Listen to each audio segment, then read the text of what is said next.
Hello everyone and welcome to the 13th Castlevania Symphony of the Night Mega Drive Genesis Developer's Diary. If you look very closely, you'll see that Alucard's not alone here, he has a companion with him, and I think that most of you probably already know from the title of the video, but as a spoiler, just to say that we're looking at a very early version of the 2-player mode today.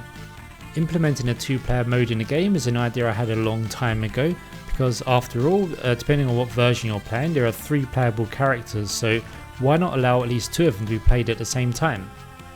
Apart from 2-player games just being fun in general, I thought it'd be nice to have something that the Mega Drive version has that the PlayStation original doesn't.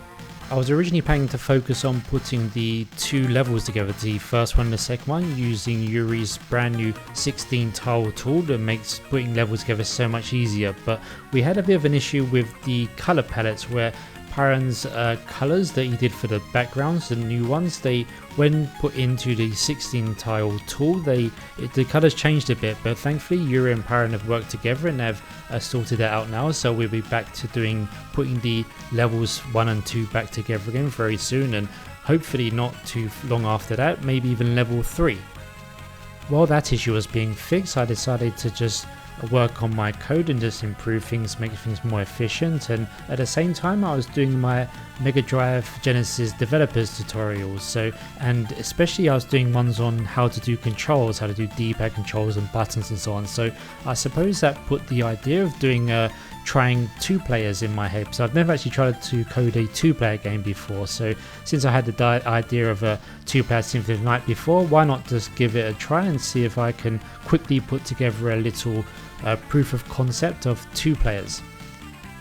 I guess I was also just very curious about how robust my engine was, and whether if we had a second player with all the extra collision CPU cycles and so on, whether we'll experience any slowdown, and because there's a lot more for the CPU to do rather than calculating the position of just Alucard and whether he's colliding with something, we had a second player as well, but fortunately it seems okay so far. We haven't had too much slowdown or any at all actually, but that could change in the future, but I was quite encouraged by that.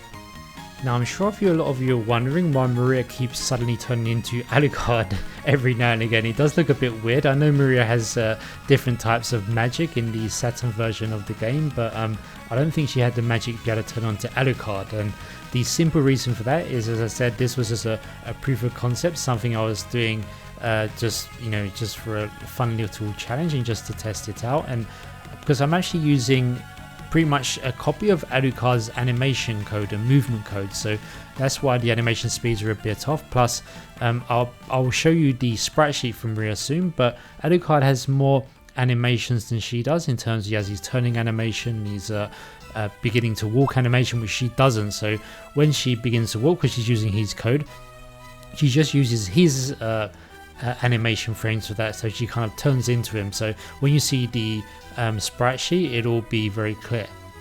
There are a lot of challenges with 2-player games, one of the most notable being the camera. So I'm not sure if anyone has any games they think that handle the camera really well for a 2-player game like this, because at the moment it's just centered on Alucard and Maria can pretty much disappear off the screen. It's not going to follow her. I thought that was the most simple solution, but perhaps not the most elegant, and it probably have to change in the future. And you've probably also noticed that at the moment, although Maria has the collision with the scenery, with the level, she doesn't have the collision with the enemies at the moment, and the enemies don't react to her. That would have been a big rework, because having them react to 2 players rather than 1 makes it much more complex. It's a very interesting challenge and something I look forward to doing in the future, but for this little quick demo I thought it's just enough to have her on. But I was impressed, I was happy that we managed to have 2 big boss enemies on the screen, one of them firing lots of fireballs, and then you had Maria as well and Alucard, and there was no sprite flicker or slowdown, so I was very happy with that.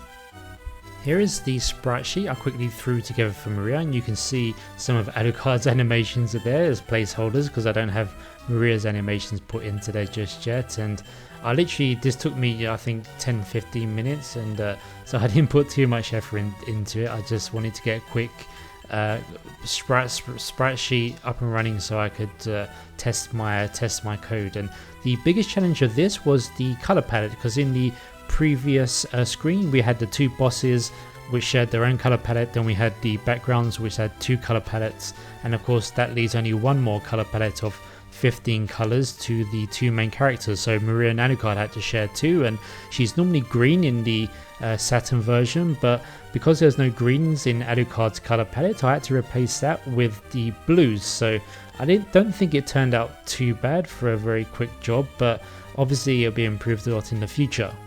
And speaking of the future, when I mentioned 2-player, I'm sure a lot of you are thinking of the other character, the playable character in the Symphony of the Night game, and that is Richter. And you'll be glad to know that while I'm on Team Maria, we have someone on Team Richter on the team too, and that is of course Pyron, who's already done this amazing job creating a Richter and also Maria on the using Alucard's palettes, and he did a lot better job than I did. And we're even gonna get maybe the alternative Richter sprite with the long coat as well. And in this closer look at Pyron's Richter here, you can see that just like my Maria previously, he's using the same palette as Alucard. So, and I think he looks really fantastic. And once Pyron's done with Maria as well, that will look a lot better than what I did in my quick go at it. Now, apart from the 2-player mode, I did manage to do some work on the new entrance level to the game, and this is all Pyron's new graphics. And obviously this scene here, the new courtyard scene, the clouds especially, we had to change a lot from the PlayStation version because the clouds there were a lot more realistic, and they really didn't work well with the Mega Drive's color palette. So these are, I'm not sure if Pyron just redesigned these clouds from scratch or whether they're from a different part of the game, but I think they look really great. And he played about with the colors too, and I think this looks looking pretty amazing. I will leave you a ROM download in the video description below so you can play this on your Mega Drive yourself, because even though it's just a simple scene, I think it's with 76 kb's music, excellent Dracula's Castle track playing in the background and just the clouds moving by, I think it's very atmospheric. And I've actually been playing this a lot just on my Mega Drive and CRT TV, just next to where I'm working, just leaving it on loop, and I think it's really nice just to listen to. And I will play a bit of it for you now, and I'll also at the very end of the video I'll include a bit of debug information, because there's something going on in this scene which is a bit different from what the Mega Drive can normally handle. I wonder if you can spot it, and as soon as you see the debug screen, I think it'll be a lot clearer how the whole scene is composed. Okay, so I think that just about wraps things up for this video. Thank you so much for watching. If you're interested in this kind of content, then please subscribe to the channel. I'm interested in this. And if you want to support the channel further, I have a Patreon account. You won't go unrewarded. And until next time, farewell.